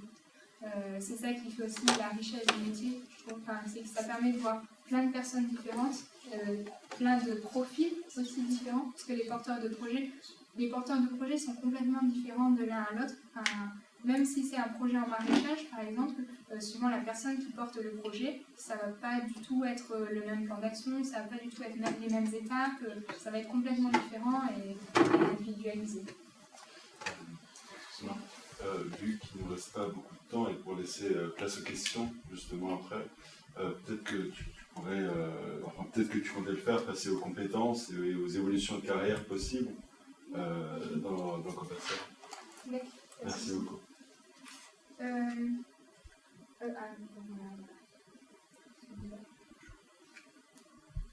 Ouais, du coup, mes missions, je ne vais pas revenir dessus, c'est un petit peu tout ce qui a été présenté jusqu'à maintenant, je ne participe un peu à tout. Juste la coordination, peut-être je n'en avais pas trop parlé. La coordination, qu'est-ce qu'on entend par coordination? Donc, c'est tout ce qui est gestion financière de l'association, tout ce qui est demande de subvention, les choses pas forcément super intéressantes à faire, mais qu'il faut faire quand même pour gérer l'association. Gérer la vie associative, donc en fait, le fait d'être une association, on a un conseil d'administration, on a des administrateurs, donc on a régulièrement des conseils d'administration et des assemblées générales, enfin l'assemblée générale une fois par an. Donc ça c'est aussi à moi de l'organiser. Avec le Nord-Pas-de-Calais, j'ai mis ça DLA avec le Nord-Pas-de-Calais. En fait, c'est que depuis la fusion des régions, du coup il n'y a plus la Picardie et le Nord-Pas-de-Calais, c'est les Hauts-de-France. Et sauf que comme on est deux associations différentes, il va falloir qu'on travaille de plus en plus ensemble. Donc en fait, on a mis en place un accompagnement, pour voir si on peut fusionner ensemble nos deux structures. Donc ça, c'est aussi un gros travail, parce que voilà, on ne serait plus Copasol Picardie, on serait réunis avec les Hauts-de-France. Donc ça, c'est aussi un travail de la coordination. Et après, le reste, on en a déjà parlé. Donc et ouais, je ne sais pas si j'étais comme ça, j'ai mis un projet. Oui, si tu penses que oui, je pense que ça doit être intéressant, même si tu as déjà détaillé la mission de l'accompagnement des agriculteurs et de leur formation, c'était super intéressant. Mais, je ne veux pas venir en détail là-dessus, pour passer du temps, c'est pas forcément très intéressant. Juste, en gros, nos missions, c'est un peu, c'est un peu toute l'année, tout le temps les mêmes missions, c'est qu'on n'est pas toujours en mode projet. C'est par exemple l'accompagnement, il y a quelqu'un qui nous contacte, on va rentrer dans le processus de l'accompagnement. Disons qu'on commence jamais une mission, on termine jamais une mission. C'est tout au fil de l'année, il y a des missions qui s'enchaînent un petit peu. On n'est pas trop en mode projet. La seule fois où on a vraiment eu un projet, donc c'était en 2015 quand je suis arrivée à l'association. En fin de compte, il y avait de plus en plus de projets en permaculture. Des personnes qui nous disaient, moi je veux m'installer en permaculture. Déjà, je suis arrivée, je n'avais aucune idée de ce que c'était que la permaculture, donc j'ai essayé de me former là-dessus. Et c'est aussi de se dire, mais on n'a absolument aucun outil pour accompagner ces personnes-là. On ne sait pas comment faire, on n'a rien de spécifique vraiment pour la permaculture. Il y a des choses qui existent en France, donc ça c'est le constat qui a été fait 2015. Après, du coup, on a cherché un petit peu ce qui existait en France, on a réfléchi à ce qu'on pouvait transférer en Picardie. Et en fait, ce qu'on a décidé de mettre en place, c'est un groupe de travail sur la permaculture. C'est de se dire, il y a plein de personnes qui sont un peu isolées, qui ont un peu le même type de projet. On va essayer de créer un groupe de travail pour les mettre en relation et qu'ils puissent faire des choses ensemble. Donc l'idée, c'était de lancer un groupe de travail et qu'après, ils puissent continuer ensemble de manière autonome, entre eux. Donc ça, c'est, comment on a mis ça en place? En gros, on a fait un sondage. Donc on a lancé un sondage auprès des porteurs de projets en disant, est-ce que vous seriez prêt à vous impliquer dans un groupe de travail? Qu'est-ce que vous souhaiteriez aborder un petit peu dans ce groupe-là? Est-ce que c'est plus des questions techniques, plus des questions administratives? Il y a plein de questions qu'on a posées par sondage. Et en analysant les résultats du sondage, on s'est rendu compte qu'il fallait déjà organiser une première journée de rencontre. Au moins pour que tout le monde se mette autour de la table et discute entre eux. Et donc là, c'est les photos de la première journée. Donc ça a eu lieu en juin 2016. Il y a une dizaine de personnes à peu près, mais on en a eu quasiment autant qui n'ont pas pu venir à la première journée, mais qui étaient intéressés aussi pour faire partie du groupe de travail. Et du coup, c'est le groupe de travail qui a vraiment lancé, c'est la journée qui a lancé vraiment la cohésion du groupe. Et là, de plus en plus, ils mettent en place des actions ensemble. Donc nous, on est support en fait du groupe. C'est que si jamais ils nous disent, ils ont des besoins spécifiques, on peut les accompagner. Mais après, maintenant, c'est eux qui s'organisent pour continuer à se rencontrer ensemble. C'est un peu ça. Les compétences requises. Alors ça m'a fait rire parce que quand j'ai eu cette question-là, du coup j'ai retrouvé ma fiche de poste hier. En fait, la fiche de poste, il y a une tartine énorme. Et pour moi, c'est pas ces compétences-là qui me servent aujourd'hui dans la vie de tous les jours, enfin, dans la vie quotidienne à l'association. En gros, je pense compétences requises, je dirais qu'en premier, c'est un bon relationnel. Ça, c'est quelque chose qu'on ne peut pas louper dans ce type de mission. Il y a l'écoute active, il faut être toujours disponible pour les porteurs de projets. C'est qu'il n'y a pas une seule journée où je ne rencontre pas de nouvelles personnes. Aujourd'hui, vous êtes quand même pas mal, mais il y a parfois des journées, j'ai juste 2 ou 3 rendez-vous individuels dans la journée. Ça fait 2 ou 3 nouvelles personnes, ou des personnes que j'ai déjà rencontrées mais il y a plusieurs années et qui reviennent. Enfin, du coup, c'est qu'il y a faut des compétences d'écoute, un bon relationnel, c'est vraiment important. Tout ce qui est pédagogie pour l'animation des formations, pour transmettre aussi, transmettre des idées, essayer de ne pas, c'est ce qu'on disait tout à l'heure, ne pas se confronter aux personnes, ne jamais venir de front aux personnes, mais essayer de leur faire prendre conscience des choses, ce n'est pas toujours facile. Il faut aussi faire pas mal de négociations, d'animation. Mais je dirais que la compétence principale dans ce type de poste et dans toutes les associations en général, à mon avis, à Probio c'est un peu pareil, c'est avoir des valeurs fortes. Et en fait, c'est les valeurs qui vont vraiment nous aider après à développer les compétences nécessaires. C'est à partir du moment où vous avez un travail qui répond, ça dépend pour les personnes, mais à partir du moment où vous avez un travail qui répond vraiment à vos valeurs que vous défendez, aux valeurs que vous portez, c'est plus facile de s'impliquer derrière. Il y a besoin d'une certaine disponibilité, il y a besoin d'être toujours motivé, toujours de bonne humeur, mais si votre boulot c'est pour défendre les valeurs que vous portez, c'est facile d'avoir cette motivation-là. C'est de se dire, il y a un sens à ce que vous faites. Là, je me dis, je vois vraiment le résultat de ce que je fais. C'est quand j'ai un accompagnement, quand il y a une installation, ça fait 2 ans que j'accompagne des personnes qui sont en train de s'installer. Aujourd'hui, ils viennent d'acheter la ferme, ils commencent à avoir les animaux. Là, je me dis, oui, je vois le sens de mon travail. Et c'est ça qui me motive pour continuer à le faire. Je dirais que c'est ça le principal, parce qu'après, toutes les autres, il y a des compétences, mais toutes les autres connaissances et tout ça, ça s'acquiert au fur et à mesure. Je sais pas si... C'est typiquement le genre de métier où tout ce qu'on a appris en école d'ingénieur, c'est utile, mais 90% on l'apprend sur le terrain. L'écoute active, ça ne s'apprend pas en école d'ingénieur. Ouais, et ça, c'est quelque chose qui n'est pas forcément facile pour vous quand vous allez sortir de l'école, c'est que vous allez avoir des entretiens d'embauche. Enfin, ça dépend comment ça se passe. Mais quand vous avez des entretiens d'embauche, il ne faut pas se sentir inférieur aux personnes qui ont plus d'expérience que vous. C'est que vous allez apporter des valeurs différentes, vous allez porter, vous êtes complètement différent de chacun, chacun complètement différent. Et le choix ne va pas forcément se porter sur la personne qui a plus d'expérience. À titre d'exemple, du coup, au mois de février l'année dernière, j'ai recruté ma collègue, Agathe Villefranche. Donc quand je suis passée coordinatrice, il a fallu que je fasse un recrutement. Donc déjà, ça faisait moins d'un an que j'étais sortie de l'école. Je me retrouvais à devoir recruter une personne, j'avais plein de CV, plein de lettres de motivation. C'était un peu comment je fais, qu'est-ce que je fais, j'étais un peu perdue. Et en fait, il y avait des personnes qui avaient de l'expérience. Et je n'ai pas choisi ma future collègue sur vraiment l'expérience, sur les compétences. J'ai choisi sur la complémentarité qu'on avait toutes les deux. C'est-à-dire que je savais que pendant au moins 1 an, on allait devoir travailler qu'à 2. Moi, j'étais issue du milieu agricole. Elle n'est pas du tout. Elle a un regard neuf. Du coup, je me suis dit, pour accompagner les porteurs de projets qui ne sont pas issus du milieu agricole, c'est important. C'est quelque chose qui était important pour moi qu'elle ne soit pas issue du milieu agricole. Alors que pour elle, quand on en reparle maintenant, elle me dit, mais moi je me disais, je ne suis pas issue du milieu agricole, j'ai aucune famille dans l'agriculture, j'ai jamais vraiment travaillé sur des fermes, je ne pourrais jamais avoir un travail comme ça. Pourtant, elle a quand même postulé en se disant, on verra bien.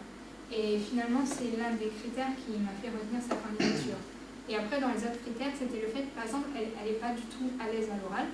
Au niveau de l'animation et tout ça, c'est pas son truc, elle ne ferait jamais une présentation comme ça aujourd'hui. Mais par contre, au niveau administratif, elle est super efficace. Et quand au niveau individuel, il n'y a aucun souci. Au niveau individuel, quand elle est en tête-à-tête avec un porteur de projet, elle pose les bonnes questions qu'il faut, ça c'est nickel. Mais par contre, elle ne fait pas d'animation. Pourtant, sur sa fiche de poste, c'était écrit en grand animation de réunion. Donc, disons que elle, de son côté, elle s'est dit, c'est pas exactement le poste qui me plaît, je vais quand même essayer de postuler. finalement, elle a bien fait parce que c'est un poste qui est complètement adaptable. Du coup, on a réparti un peu nos missions différemment toutes les deux pour que elle, ça puisse lui convenir et du coup, que ça puisse convenir à toutes les deux. Et c'est aussi que moi, mes critères, ils n'ont pas porté sur ce à quoi elle s'attendait, mes critères de sélection. Et du coup, je pense que c'est ça. Enfin, c'est quelque chose, parfois, on se dit, oh, je sors de l'école, s'il y a des candidatures plus intéressantes à côté, mais vous ne savez pas ce qui est candidature plus intéressante ou pas, en fait.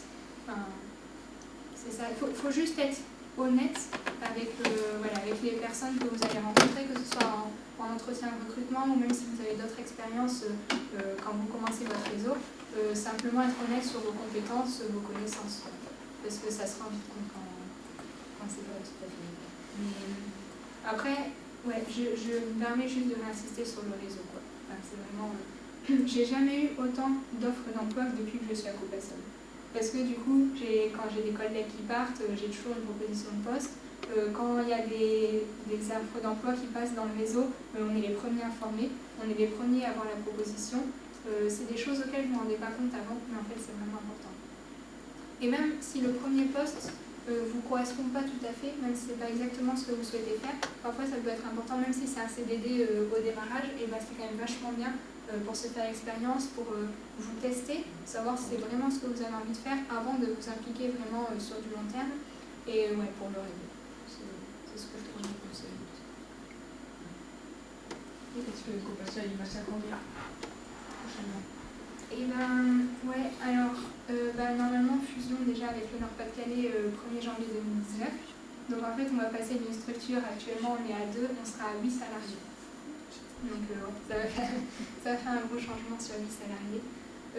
Mais sinon a priori on ferait peut-être un recrutement l'année prochaine, parce que là il y a des demandes de subvention pour l'année prochaine qui sont en train d'être déposées. Donc si tous nos projets sont acceptés, ou au moins une grosse partie de nos projets, on pense qu'on va pouvoir recruter. Parce que c'est pas le manque d'action qui nous empêche de recruter, c'est vraiment le manque de financement. Du coup, dès qu'on pourra avoir des financements supplémentaires, on essaie de recruter pour développer un peu. Donc en fait, votre principale source de revenus, entre guillemets, c'est les subventions, c'est vous faites votre prestation de service et les formations. Et les formations. Ouais, donc pour les formations. Et après, on a des cotisations aussi de nos adhérents, mais ça ne représente pas énorme. C'est une petite cotisation. Mais oui, c'est surtout les subventions. Du coup, là, on peut dire qu'en tant que... C'est un premier poste qui est quand même vraiment très complet et qui forge bien l'expérience.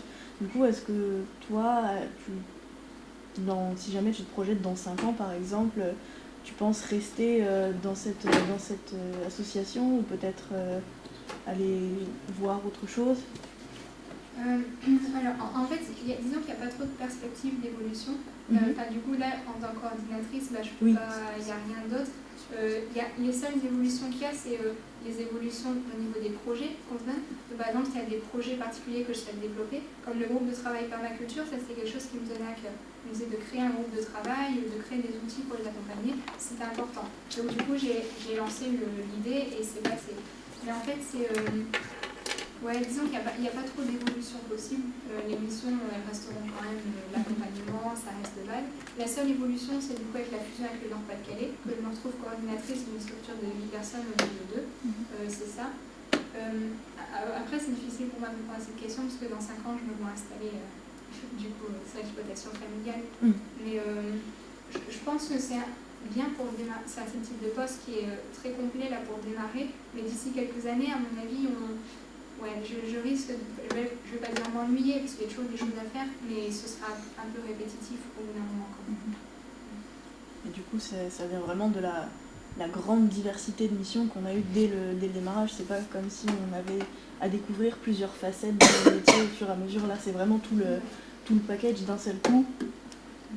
Mais disons que c'est difficile du coup d'avoir tout d'un seul coup parce qu'il y a beaucoup de choses, de connaissances à développer, mais en même temps ça ouvre les portes pour la suite, dans le sens où quand je vois les offres d'emploi passer, si c'est des choses vraiment sur l'animation, ça peut aller, si c'est des choses sur l'accompagnement individuel, ça peut aller, si c'est des choses sur de la coordination, sur des réunions, En fait, je me dis que dans les postes suivants, tout ce que j'ai développé là, ça pourra servir. Si je souhaite postuler à d'autres endroits, en fait, souvent les autres postes sont plus restreints au niveau des tâches. Donc c'est vrai que il suffit que je mette en avant l'un des aspects de mon travail actuel. Mais du coup, même si donc le fait d'avoir toute cette diversité de missions de prime abord, c'était quelque chose qui était assez ardu et peut-être auquel tu n'étais pas forcément préparé ou tu ne te sentais pas forcément préparé, est-ce que tu conseillerais quand même, même si on se sent un peu pas prêt ou qu'on a quelques appréhensions, de quand même y aller, ou alors de préférer cette découverte progressive de plusieurs facettes d'un métier? En fait, je pense si jamais vous n'avez pas d'idée précise de ce qui vous plaît, ou même des fois vous avez des idées précises mais en fait vous ne l'avez pas testé, à mon avis, il faut multiplier les expériences au maximum. Là, jusqu'à la sortie de votre école, vous allez encore rencontrer d'autres personnes. Vous allez éventuellement, vous avez l'opportunité de faire des stages, par exemple. Tout ça, c'est l'occasion de tester certains points. Et même des choses, je veux dire, des choses sur lesquelles vous êtes quasiment sûr que ça va pas. Enfin, si vous êtes quasiment sûr, mais des choses vous dites, ah, moi ça me plaît pas trop, et ben essayez de le tester quand même pour être sûr que ça vous plaise pas, et par la suite, vous êtes sûr de ce à quoi vous voulez postuler. Je pense qu'en sortant de l'école, c'est quand même bien. Enfin, là, j'ai eu que le service civique finalement comme expérience, et je me dis si j'avais pu avoir quelques CDD, même des fois des CDD de 2-3 mois, en fait, c'est quand même vachement important. Parce qu'après, une fois la période, je veux dire, il y a 4-5 ans après l'école, vous avez l'opportunité de tester pas mal de choses. Après, vous allez finir par vous installer, s'il y a une maison, s'il y a, je sais pas trop la vie, comment ça continue. Enfin, après, voilà. Mais suivant ce qui vous arrive, parfois c'est plus difficile, vous allez avoir moins de mobilité, vous serez plus restreint au niveau de votre zone géographique ou de vos horaires de travail aussi, parfois ça compte. Là par exemple, moi j'ai mis la disponibilité comme c'était un critère important, c'est par exemple nos administrateurs, ils ont un autre travail à côté, ce sont des bénévoles. Donc les réunions ça se fait toujours en soirée. Et en soirée, quand je dis soirée, souvent c'est 19h minuit par exemple les réunions. Donc, il y a des soirées, il faut pouvoir se les dégager. Tout ce qui est assemblée générale, le travail de sensibilisation auprès des citoyens, ça peut être des week-ends. En fait, c'est. Voilà. Donc, disons que c'est des postes qui sont intéressants pour voir beaucoup de choses, mais c'est des postes aussi qu'on ne peut pas faire sur la durée, et notamment, je me dis, dans plusieurs années, après, c'est difficile, c'est plus difficile, quoi. Donc, je pourrais conseiller, si vous pouvez multiplier les expériences courtes pour vous tester et savoir au mieux. J'ai une dernière question. Vas-y. Alors, j'ai des questions que je pense que je pose la question, donc je ne peux pas la poser. C'est combien gagnez-vous est-ce que ça varie selon les périodes, selon le nombre de projets, tout dans le financement? Et deuxième question, combien de temps passez-vous si c'est beaucoup de déplacements, ça peut varier aussi selon les semaines. D'accord. Pour être clair, je suis au SMIC. C'est l'associatif. Du coup, en association, on n'a pas des financements très importants. C'est vraiment pour défendre les valeurs que j'ai choisies de ce travail-là, c'est pas pour mettre de l'argent de côté. Ça, je suis honnête. Après, je suis au SMIC, mais dans mon association, j'ai beaucoup de chance, c'est que mes heures supplémentaires peuvent être payées. Donc, en gros, j'ai sur l'année, comme là, sur l'année 2016, j'ai eu 2 mois de salaire en plus pour l'équivalent des heures supplémentaires. En gros, c'est un peu ça. Mes heures, je les compte pas vraiment. Ce qu'il y a, c'est que j'ai pas mal de déplacements parce qu'on travaille sur toute la Picardie. Donc, quand il y a des rendez-vous individuels, au démarrage de l'activité, on fait venir les personnes au bureau. Après, on va toujours sur le site. Parce qu'il y a des choses qu'on peut se rendre compte uniquement quand on est sur place. Pour faire de la visite de la ferme au moment du rachat, ou même après, par la suite, c'est important d'être présent sur place. Et de limiter aussi les déplacements des porteurs de projets. Donc, comme j'ai pas mal de temps sur la route, en fait, les horaires sont très variables d'une journée à l'autre, suivant là où je suis, suivant s'il y a des réunions tard ou pas, suivant. Je dirais que mes horaires, il y a des fois je fais 9h-17h classique. Quand il y a des journées de formation, les journées de formation font 9h-17h, donc il faut être là au moins 1h30 avant pour préparer la salle, pour s'assurer que les documents sont imprimés, accueillir l'intervenant, tout ça. Et le soir, il y a toujours des personnes qui ont des questions à poser, il y a la salle à ranger, il y a le bilan à faire. Donc les journées de formation, c'est facilement des journées de 12 heures. Mais après, ça se rattrape sur. Il y a des vendredis après-midi où.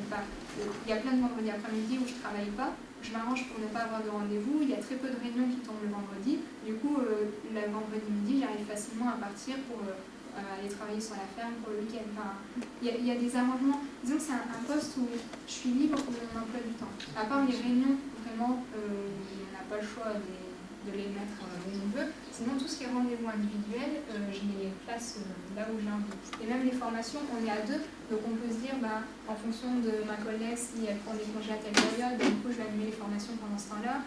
Si jamais un jour elle a envie de partir, enfin, disons que nos emplois du temps sont complètement souples, donc ça c'est un avantage, mais ce qui fait qu'il y a certaines journées qui sont à rallonge et d'autres journées qui peuvent être un peu plus petites. Mais au niveau du financement, oui, c'est de l'associatif. Donc l'associatif, c'est rare qu'il y ait beaucoup. Des fois, en association, il faut être payé quand même un peu plus. Hein. Mais là, c'est un compromis qu'on a trouvé, dans le sens où on peut quand même avoir nos heures supplémentaires payées, donc ça c'est pas mal.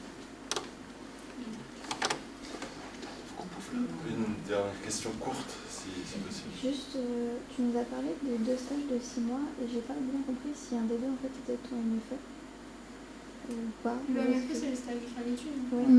C'est celui sur les plantes messicoles à Bayeul. D'accord.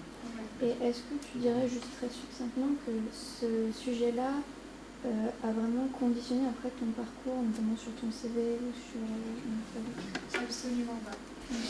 Absolument pas. Honnêtement, je me suis fait plaisir à travailler sur ce que j'aime bien travailler. J'ai pu réutiliser les techniques que j'avais apprises en Nouvelle-Zélande aussi, puisqu'on a fait les mêmes techniques de piégeage sur les insectes. Non, ça m'a pas... Aujourd'hui, je n'utilise pas du tout ce que j'ai appris. Disons que ce stage-là, ça m'a permis de découvrir l'animation plus qu'autre chose, mais le sujet du stage en lui-même, je n'en ai plus d'utilité aujourd'hui. Ça n'a pas conditionné l'animation. Ça pourrait. Parce que du coup, c'est le réseau que vous faites lors du stage de médecine. En fait, ça peut être du réseau qui vous embauche par la suite. Ça peut être une première porte d'entrée dans le milieu professionnel, mais pas obligatoirement. Si vous avez encore des questions, vous pouvez me les transmettre, je les transmettrai à Mathilde. Vous-même, vous pouvez les transmettre, ou sinon restez avec Mathilde, si Mathilde a encore un peu de temps. Voilà. Merci beaucoup Mathilde. Merci beaucoup.